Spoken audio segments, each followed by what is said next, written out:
Class 9 আমরা আরও একটা ক্লাসে চলে এলাম।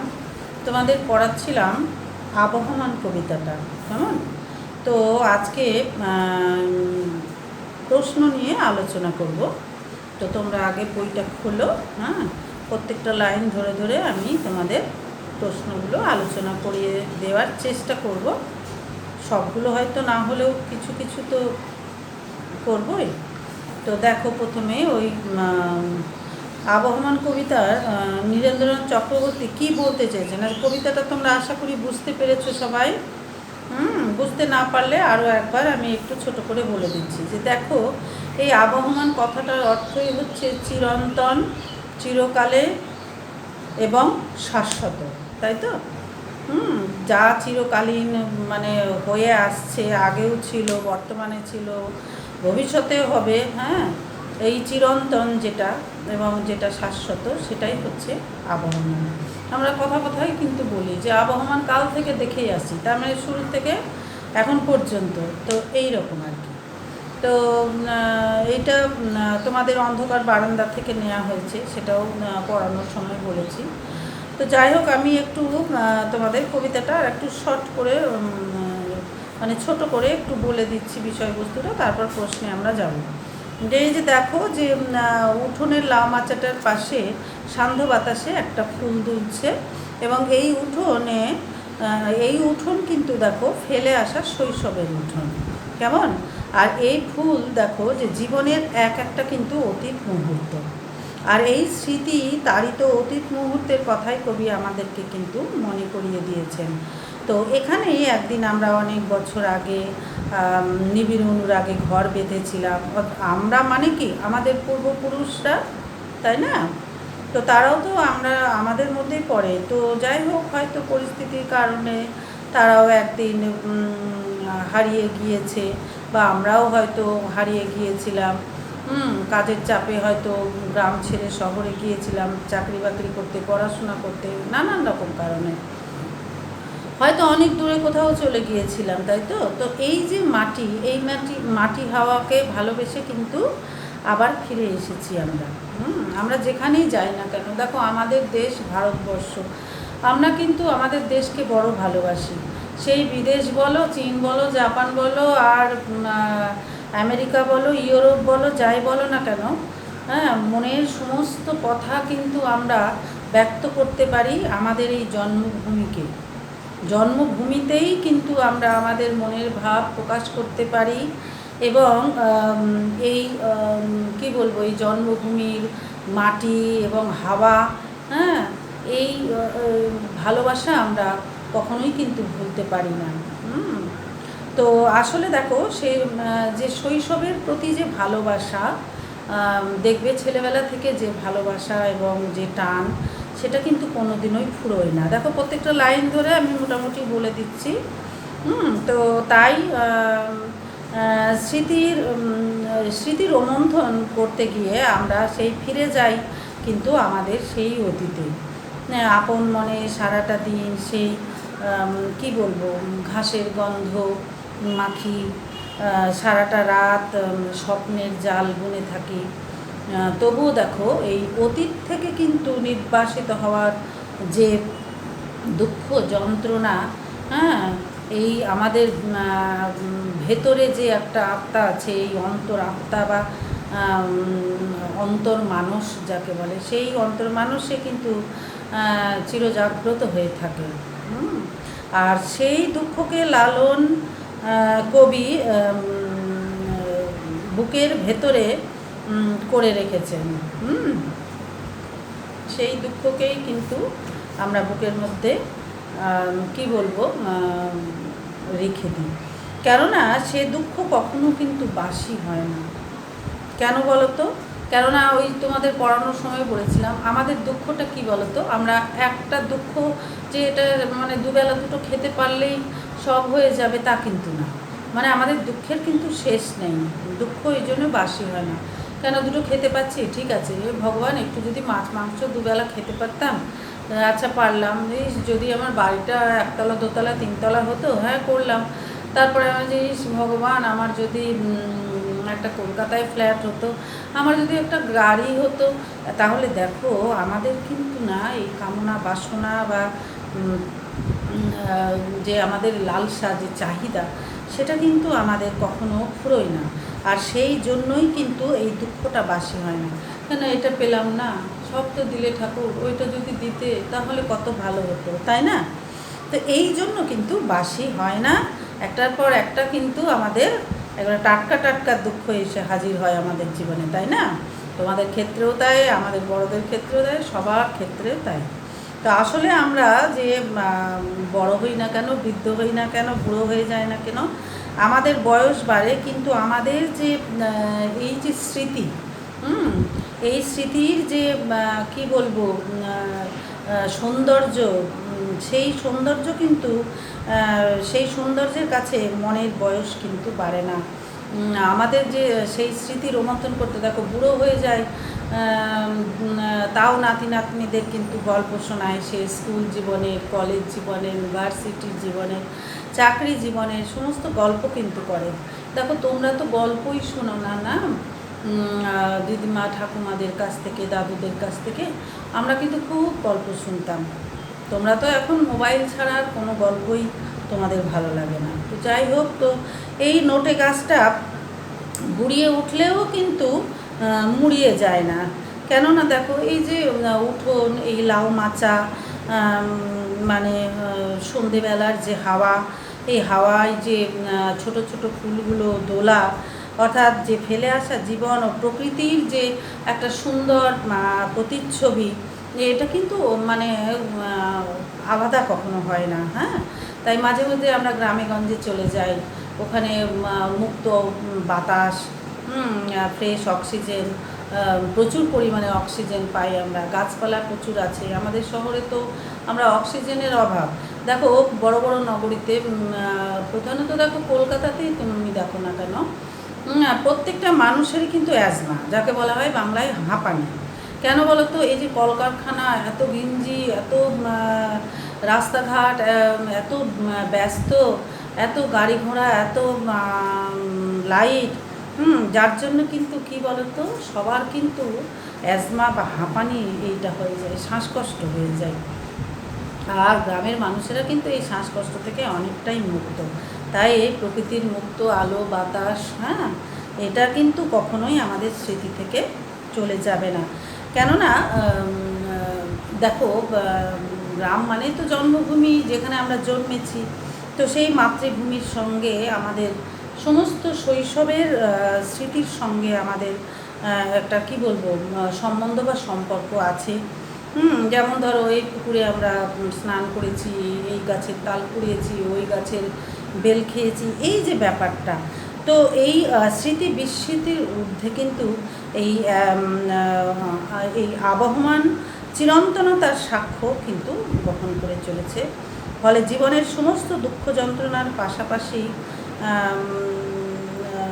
কি বলবো সেই অমলিন থাকে, কখনো মলিন হয় না সেই ছোট ছোট সেই কি বলবো সুখানুভূতিগুলো, অর্থাৎ আমাদের হারিয়ে যায় না, নষ্ট হয় না এই ছোট ছোট সুখের যে অনুভূতি, সেই সুখানুভূতিগুলো। তো এগিয়ে চলে তার কি বলবো নিজস্ব ছন্দে কিন্তু সেটা এগিয়ে যায়। তো এই হচ্ছে কবিতাটার বিষয়বস্তু। আশা করি তোমরা সবাই বুঝতে পেরেছো। এবার আমরা একটু প্রশ্ন নিয়ে আলোচনা করব, কেমন? টা খুঁজে নিয়ে বের করতে তোমরা নিশ্চয়ই পারবে। তবে তোমাদের বারবারই বলেছি, কবিতা, গল্প, হ্যাঁ, বা উপন্যাস যাই হোক না কেন, তোমরা কিন্তু ভালো করে সেটা পড়বে। না পড়লে কিন্তু এই উত্তরগুলো দিতে পারবে না। আর পড়লে কিন্তু সঠিকটাই জানবে, ভুল অপশন তোমরা দেখতেই যাবে না। হ্যাঁ, বইয়ে যেটা দেখবে, যেটা পড়বে, সেটাই কিন্তু তোমরা মাথায় রাখবে, তাহলেই তোমাদের ভুল হবে না। তো ওই এমসিকিউ নিয়ে আমি তোমাদের আলোচনা করছি না। আর অতি সংক্ষিপ্ত উত্তরধর্মী প্রশ্ন নিয়ে আমি কয়েকটা প্রশ্ন তোমাদের বলবো।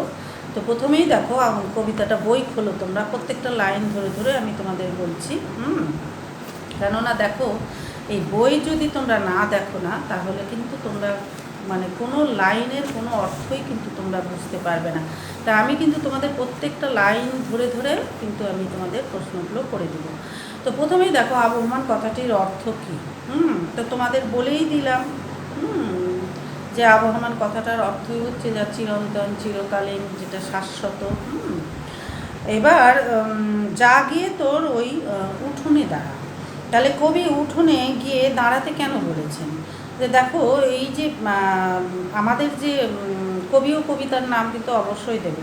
আমাদের যে এই ফেলে আসা যে শৈশব জীবন, তো এই জীবনের কথাটা মনে করিয়ে দেবার জন্যই কিন্তু কবি তার কি বলবো, তার উত্তরসূরি অর্থাৎ পরের জেনারেশনকে বা বংশধরকে, সেই নবীন অতিথিকে সেই উঠোনে গিয়ে দাঁড়াতে বলেছেন। তো কবি কোথায় দাঁড়াতে বলেছেন?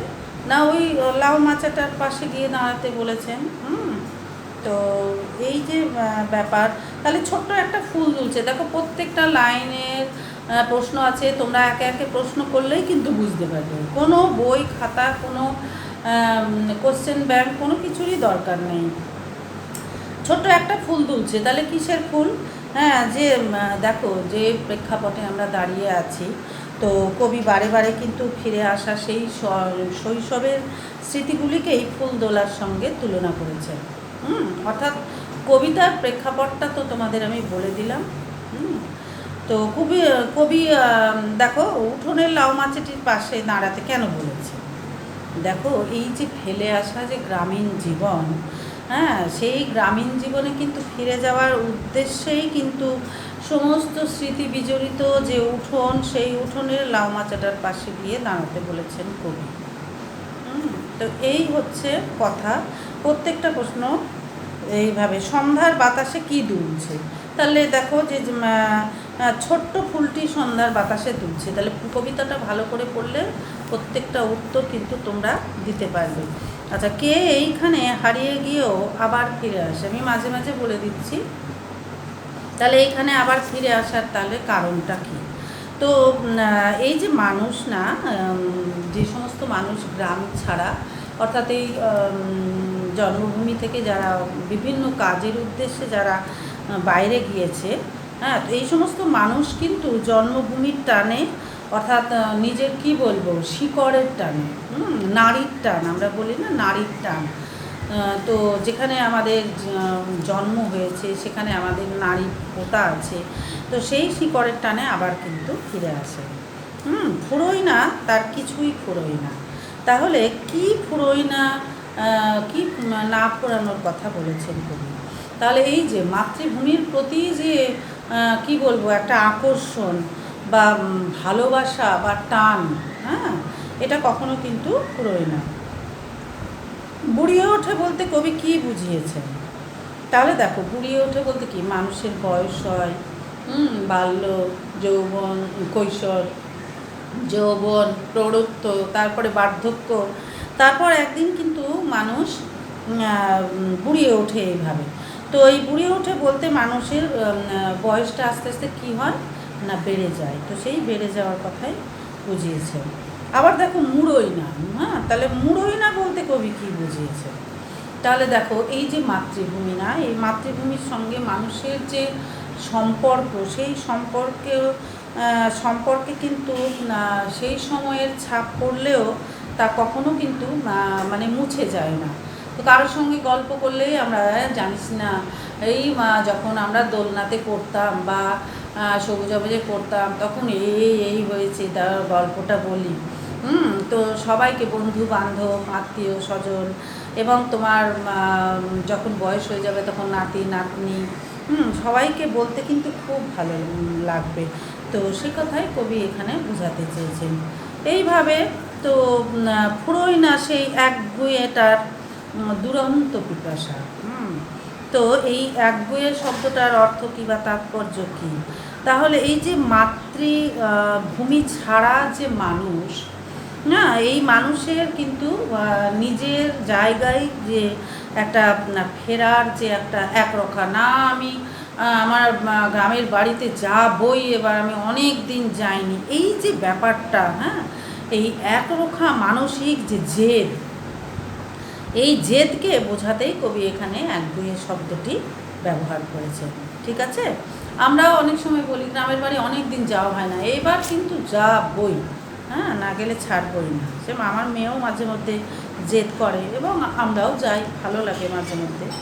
তো নেভে না তার যন্ত্রণা। দেখো আবার বলছে কিসের যন্ত্রণা, তাহলে এই যে মাতৃভূমি থেকে বিচ্ছিন্ন হয়ে যায় মানুষ, হ্যাঁ, তো এই যে মানুষের বিচ্ছিন্ন হয়ে গেলে যে মানুষের যে মানসিক যন্ত্রণা, সেই যন্ত্রণার কথাই কবি বলেছেন। দুঃখ হয় না বাসি, এটা তো বললাম যে আমাদের এই দেখো শৈশব স্বদেশ হারানোর যে দুঃখ যন্ত্রণা সব সময় তার স্মৃতিতে সজীব থাকে, তাই কবি এখানে বলেছেন বাসি হয় না। কারণ একটার পর একটা কিন্তু আমাদের যেমন চাহিদা আমাদের বাসি হয় না, ঠিক সেই রকম কিন্তু দুঃখটাও বাসি হয় না। একটার পর একটা দুঃখ আসে এবং আমাদের একটার পর একটা স্মৃতি এসে কিন্তু ভিড় করে। তো ফুলগুলির হাসি কখনো হারায় না, এটা বলার মানে কি, ওই আবার সেই আমাদের বাল্যকাল, সেই স্বদেশ নিজের দেশ হারানোর যে দুঃখ যন্ত্রণা, হ্যাঁ, তো সেই দুঃখ যন্ত্রণাটা যেমন আমাদের জীবন থেকে চলে যায় না, যে আহারে আমার দেশে এই করতাম, কত মানুষের সঙ্গে খোলামেলা কত কথা বলতাম, আজ এই বিদেশ বিভুঁয়ে কেউ কাউকে চেনে না, একটু কথাও বলে না, যে কিরে কোথায় গিয়েছিলি, হ্যাঁ, এই যে কথা এবং প্রাণ খুলে যে কথা, তো এই কথাই বলছেন কবি। এবং ঠিক একইভাবে দেখো এই বাগান থেকে কিন্তু কুন্দ ফুলের যে হাস্যময় যে ছবি, সেটাও কিন্তু হারিয়ে যায় না। কেননা যখনই আমরা ফিরে আসি দেখি গ্রাম একেবারে সেই রকমই আছে, সেই পুকুর, সেই গাছপালা, সেই ছোট ছোট ফুল, সেই ঘাস, সেই নদী, সেই হাওয়া। দেখো আর একটা আছে সন্ধ্যা নদীর হাওয়া কিসে। তো দেখো আমাদের বাংলা মানেই হচ্ছে আমাদের নদী মাতৃক দেশ। তো এই সন্ধ্যেবেলায় সেই নদীর যে হাওয়া, এই মাতৃভূমির যে একটা কি বলবো দুরন্ত আবেগ, এবং এটা কিন্তু একটা আবেগ এবং উচ্ছ্বাসের প্রতীক। ঠিক আছে, তো ছায়া নামার পরে কি ছুটে আসে, তো সন্ধ্যা যখন মানে নদীর সন্ধ্যা যখন ঘনিয়ে আসে তখন সেই নদীর হাওয়া ছুটে আসে, সেই ছুটে আসার কথাই কবি এখানে বলেছেন। তো এইভাবে কিন্তু ছোট ছোট প্রশ্ন হলো, এবার আমরা একটু মোটামুটি ব্যাখ্যামূলক প্রশ্নে যাব। দেখো এবার ব্যাখ্যামূলক সংক্ষিপ্ত প্রশ্ন, 3 নম্বরের প্রশ্নগুলো কয়েকটা আমি আলোচনা করব।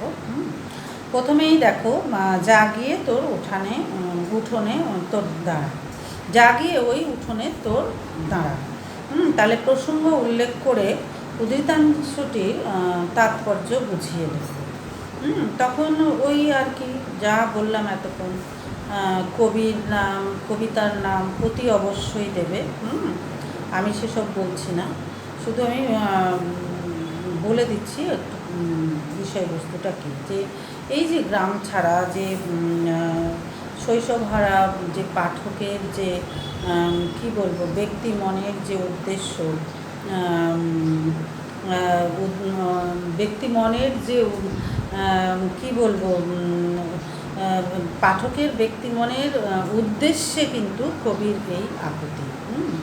কেননা একই সঙ্গে যে এ আকুলতা তার যে নিজের, দেখো আমাদের প্রত্যেকের মধ্যে কিন্তু দুটো মন আছে, তাই আমাদের ভেতরের মনের কিন্তু মানে অন্তর মনেরও, কেননা উঠান শব্দটির আবিধানিক অর্থ কিন্তু ঘরের সামনে যে আঙিনা যাকে আমরা বলি, আমরা দেখো আমরা তো শহরে বাস করি, ফলে আমাদের কিন্তু ওই উঠান বা আঙিনা বলে কোনো শব্দটাই আমরা জানি না বা পরিচিত নই আমাদের, মানে আমরা আর কি তার সাথে। কিন্তু গ্রামে গিয়ে দেখবে যে কয়েকটা ঘর ছাড়াও বিশাল বড় একটা ফাঁকা জায়গা, সেটাকে উঠান বলা হয়। কিন্তু কবিতায় যে উঠোন, অর্থাৎ এই উঠোন কিন্তু মানে কি বলবো, এই ভিটে মাটি ছাড়া যে মানুষ, সেই মানুষের জন্মস্থান বা কি বলবো মাতৃভূমি স্বরূপ কি বলবো স্বাধীন একটা কি বলবো মুক্ত পরিসরের প্রতীক হয়ে উঠেছে, বুঝেছো তো? কেননা কবি নিজের জন্ম ভিটে বা ভূমিকে ছেড়ে মানুষকে কিন্তু এই আজন্ম পরিচিত সেই মাটি হাওয়ার যে একটা পরিপূর্ণ তা সেই প্রাণময় আশ্রয়ভূমিতে গিয়ে দাঁড়ানোর আহ্বান মন্ত্র কিন্তু কবি এখানে শুনিয়েছেন। এইরকম করে কিন্তু লিখবে। আবার ধরো আর একটা প্রশ্ন বলি যে কে এখানে হারিয়ে গিয়েও আবার ফিরে আসে। তো উদ্ধৃতাংশটির তাৎপর্য ব্যাখ্যা করো। তো এই যে গ্রাম ছাড়া, যে ভিটেমাটি ছাড়া, যে দেশ ত্যাগী বা দেশ ছাড়া যে মানুষ, হ্যাঁ, তাদের মনের কথা বা মনের যে আকুলতা, এই আকুলতাটিকে এই কবি ফুটিয়ে তুলেছেন। কেননা দেখো, এই গ্রামীণ প্রকৃতির যে উন্মুক্ত যে সবুজ কি বলবো শ্যামলিমাই, সবুজে যে পরিপূর্ণ এবং অনুরাগ ও যে একাত্মতায় কাটানো শৈশব স্মৃতির যে কি বলবো অচ্ছেদ্য বন্ধন, তাকে কিন্তু আলোড়িত করে। এবং এই আজন্ম যে চেনা উঠোন, লাউ মাচা, ছোট ফুলের যে স্বপ্নময় যে দোদুল্যমানতার যে আবহ বার্তা, সেই মাতৃভূমি দ্বারা কিন্তু মানুষটিকে আবার ফিরতে মানে বাধ্য করেছে বা অনুপ্রাণিত করেছে যে না ভাই, আমরা গ্রামে গেলে এই খাই, ওই পড়ি, এখানে ঘুরি, ওখানে ঘুরি, আমি আবার গ্রামে যাব। ফলে আমাদের এই যে সুখানুভূতি বা আনন্দ অনুভূতিটার জন্যই কিন্তু আমরা বারবার ফিরে যেতে চাই। তো তাই কবি এই যে হারিয়ে যাওয়া শিকড়ের যে একটা কি বলবো ভীষণ যে টান, সেই নিজের মাতৃভূমিতে ফিরে আবার ফিরে আসতে কিন্তু কবি কি বলবো উদ্বুদ্ধ হয়েছেন, এইরকম আর কি। আবার ধরো কি বলবো, কোনটাই বা বলবো। আর একটা প্রশ্ন বলি যে ফুরোয় না তার যাওয়া এবং ফুরোয় না তার আশা। এই আসা যাওয়ার ফুরোয় না কেন?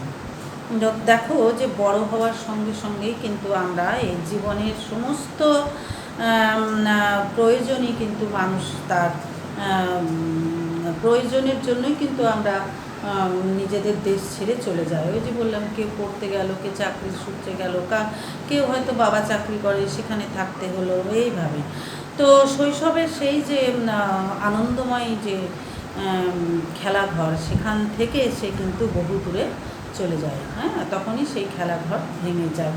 কিন্তু দেখো, সেই আমরা বিদেশে গিয়েও যদি যতই আমরা নির্বাসিত হই বা নির্বাসন আমাদের হোক না কেন, কিন্তু আমরা সেই শৈশবের যে ফেলে আসা যে ঘুরে বেড়ানো, যে সেই মাঠ ঘাট, সমস্ত স্মৃতি, নদী নালা, হ্যাঁ, সে নিবিড় অনুরাগে কিন্তু আমাদের মনের মধ্যে বাধা পড়েছিল। তো সেই অনুরাগেই কিন্তু প্রতিটি মানুষ কিন্তু বারবার আবার সেই নাগরিক জীবনের যে সেই কি বলবো শৈশবের যে হারানো যে প্রকৃতির বুকে যে ফেলে আসা খেলা ঘোড়া, সেই জগতের অন্তর্লোকে কিন্তু আমরা ফিরে যাই। তো নির্বাসিত ব্যক্তিমনের হাওয়া আশার এই আশা বা যাওয়ার কিন্তু এই কি বলবো অন্তহীন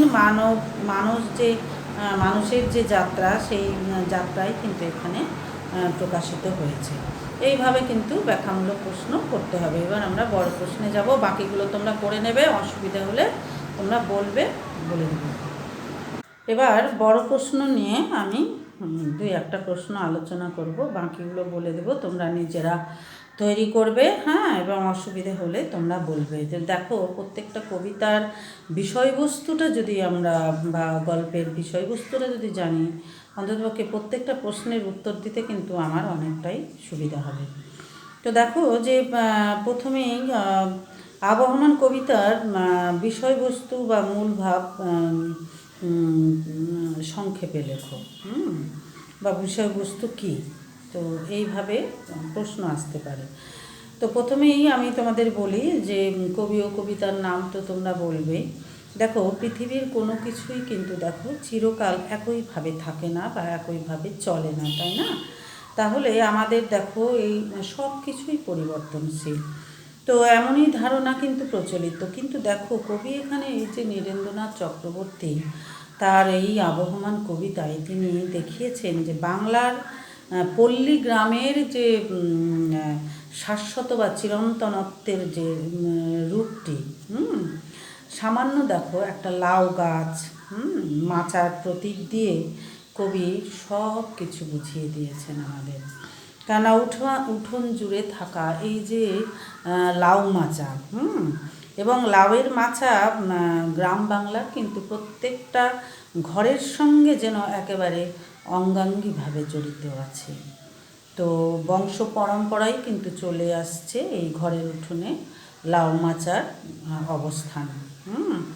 কেননা কোনো এককালে কোনো পূর্বপুরুষ এসে এখানে ঘর বেঁধেছিল এবং সেখানে উঠোন ছিল, লাউ মাচা ছিল, তাই সুখ দুঃখে তারা এখানে মেতে উঠেছিল। কিন্তু তারা কি বলতো, তারা আজ নেই। কেননা আমাদের পূর্বপুরুষরা কতজন কত বছরই বা বাঁচবে, 100 বছর, 105, 110। তারপরে যেমন ধরো যে আমার বাবা মা কেউই নেই, তারপরে তার বাবা মা তো তারা তো থাকবেই না, হ্যাঁ, তাহলে তার বাবা মা থাকবে কী করে? তো এই যে পূর্বপুরুষরা তারা এসে হয়তো সেখানে বাস করেছিল, কিন্তু আজ তারা আর কেউ নেই। তো তাদের এই যে সাধারণভাবে বেঁচে থাকার যে জীবন, তো সেই বেঁচে থাকার জীবন ভাবনা কিন্তু শেষ হয়নি এখনও। কেননা কবি বলেছেন দেখো যে ফুরোই না। তো তারা দায়িত্ব অর্পণ করে গিয়েছেন কি বলতো, অন্যের উপর, অন্য অর্থাৎ পরের উত্তরসূরিদের উপরে। তো কবি এই জন্যই বলেছেন যে নোটে গাছ বুড়ো হয় কিন্তু মুড়োয় না। কারণ সেখানে কিন্তু জড়িয়ে থাকে সেই প্রাচীনতা এবং তার সমস্ত কি বলবো প্রাচীন ঐতিহ্য। তো সে পথ নির্দেশ করে যায় কাদেরকে জানো তো, যারা নবীন। সেই নবীন অর্থাৎ কচি সেই নোটে গাছ।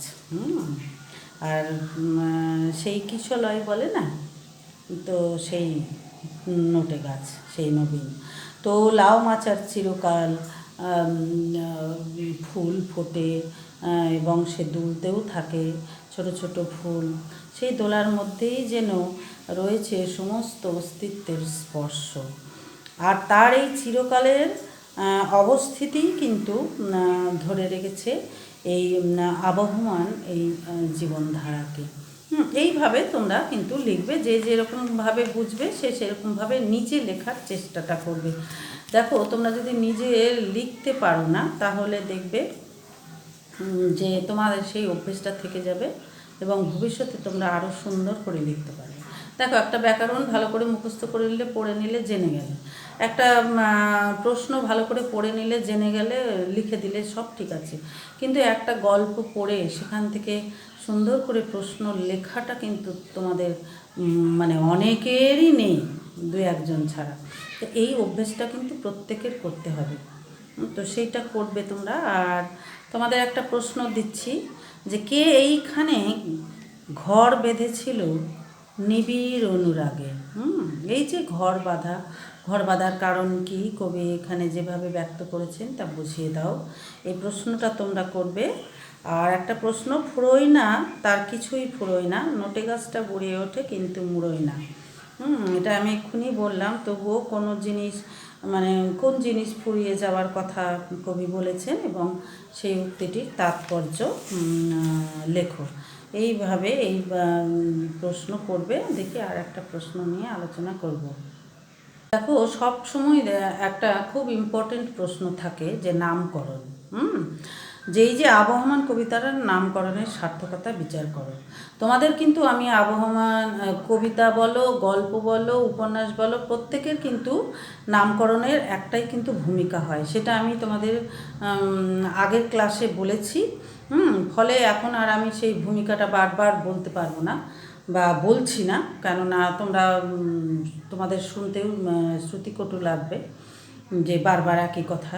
তো ওই ভূমিকাটা তোমরা করবে, নামকরণের যে স্বরূপ বা তার যে বৈশিষ্ট্য সেটা আলোচনা করবে, করে কিন্তু সেই গল্প বা কবিতার বিষয়বস্তুটা লিখে দেবে। তো বিষয়বস্তু যা বললাম সেটা তোমরা পারবে, সেইভাবে লিখে দিও। সেই প্রশ্ন নিয়ে আমি করছি না। এবার তোমাদের যেটা প্রশ্ন সেটা বলছি। এই যে আবহমান কবিতায় লাউ মাচা কিসের প্রতীক? খুব ইম্পর্ট্যান্ট একটা প্রশ্ন। কবি কিভাবে এই কবিতায় মানে কি বলবো, আবহমানের রূপটি ব্যাখ্যা করেছেন বা স্বরূপ ব্যাখ্যা করেছেন। তো সংক্ষেপে লেখো। ভীষণ ইম্পর্ট্যান্ট প্রশ্ন। তাহলে দেখো, এই যে নীরেন্দ্রনাথ চক্রবর্তী তার লাউ মাচা শব্দটি ব্যবহার করেছেন, কেননা এই যে লাউ মাচা হলো একটা লতানো, কি বলবো, লতিয়ে লতিয়ে যাওয়া সবজির গাছ। হ্যাঁ, লাউয়ের বৃদ্ধির জন্য কিন্তু তৈরি করা হয় এই মাচা, বাঁশ দিয়ে, কঞ্চি দিয়ে, ইত্যাদি দিয়ে তৈরি হয়। গ্রামের বাঙালি পরিবারের বাড়ির উঠোনে কিন্তু আমরা এরকম মাচা দেখতে পাই। তো এই কবিতায় কবি লাউ মাচাকে চিরন্তনের কথা বা আবহমানের প্রতীক বলেছেন, কেননা এই লাউ গাছ আগেও ছিল, এখনও আছে, ভবিষ্যতেও থাকবে। ঠিক আছে? তো এই জন্য হচ্ছে লাউ মাচা এর প্রতীক। এবার হচ্ছে এই কবিতায় আবহমানের যে রূপটি প্রকাশ করেছেন বা স্বরূপ ব্যক্ত করো। তো এইভাবে প্রশ্ন আসতে পারে। সেই প্রশ্নটা তখন লিখতে হবে যে এই কবিতায় কবি যে তার যে উত্তরপুরুষ, তার সেই উত্তরপুরুষকে নির্দেশ করছেন এবং বুঝিয়ে দিচ্ছেন যে তার অতীতের ইতিহাসের ঐতিহ্য কেমন। আর এই সূত্রে বারবার এসেছে লাউ গাছা, লাউ মাচা, তারপরে লাউ ফুলের কথা।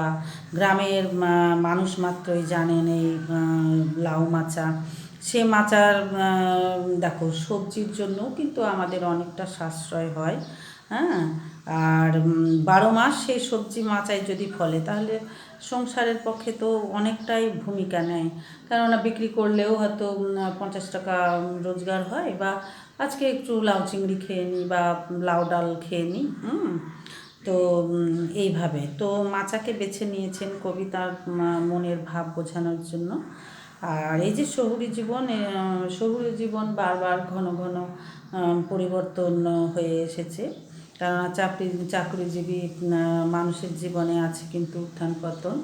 হ্যাঁ, পরিবর্তন হয়ে এসেছে না, মানে পরিবর্তন হয় আর কি, কেন উত্থান পতন লেগেই আছে। কিন্তু এই যে কৃষিজীবী যে কি বলবো গ্রামীণ মানুষের জীবন, হ্যাঁ, সেই জীবনে আসেনি সে ধরনের কিন্তু কোনো পরিবর্তন, কেননা গ্রাম একই থাকে।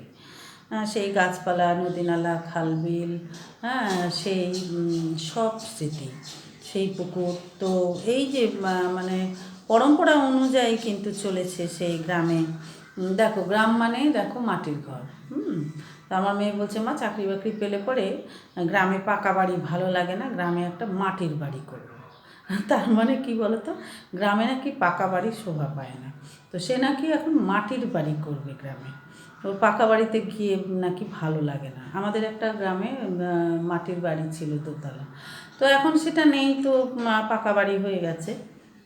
কিন্তু না, তার সেই একটা ছোট্ট মাটির বাড়ি চাই, এরকম আর কি। দেখো, শহরে কিন্তু মানুষ এখানে জন্মেছে, কিন্তু ওই যে মানে ছোটোবেলায় গিয়েছে এসেছে, সেটাই তার মনের মধ্যে কিন্তু গেঁথে গেছে। এবং সে ওখানে সেই দিনই বললো যে একটা মাটির বাড়ি করো মা ওখানে, এবং সে নিজেই করবে না করে দিলে।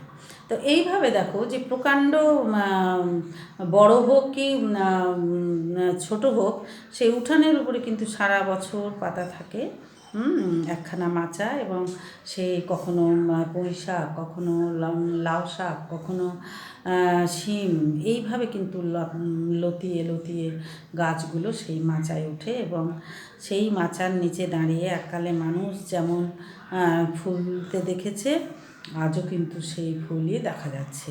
হ্যাঁ, এর কিন্তু কোনো ব্যতিক্রম নেই, কোনো পরিবর্তন নেই। এই জন্য বলেছি শহরের জীবন পরিবর্তন আছে, কিন্তু গ্রামে পরিবর্তন নেই। কেন এই ফুল শিশু বা কি বলবো, সময়ের কি বলবো, এই ফুল অর্থাৎ শিশু যা কিন্তু সময়ের সময়ে বদলে যাবে। হ্যাঁ, ফলে সেই তারুণ্যে কি বলবো, পূর্ণ মানুষে এইটা বদলাবে। তো যাই হোক, তা বাদে সব কিছুই ঠিক থাকবে। তো এখানেই সেই আবহমানতার চিহ্ন কবি দেখেছেন। তো এইভাবে কিন্তু প্রশ্নগুলো তোমরা পড়বে, বাকিগুলো তোমরা নিজেরা করবে, অসুবিধা হলে আমি আছি। আজ এখানেই শেষ করলাম, তাহলে আবহমান কবিতাটাও শেষ হয়ে গেল। আর আশা করি তোমরা সবাই বুঝতেও পেরেছো, এবং না বোঝার কিছুই নেই। একটা সহজ একটা কবিতা। এরপরে আমরা অন্য ক্লাসে যাব। তোমরা ভালো করে কিন্তু পড়ো, ক্লাসগুলো করো, কেমন?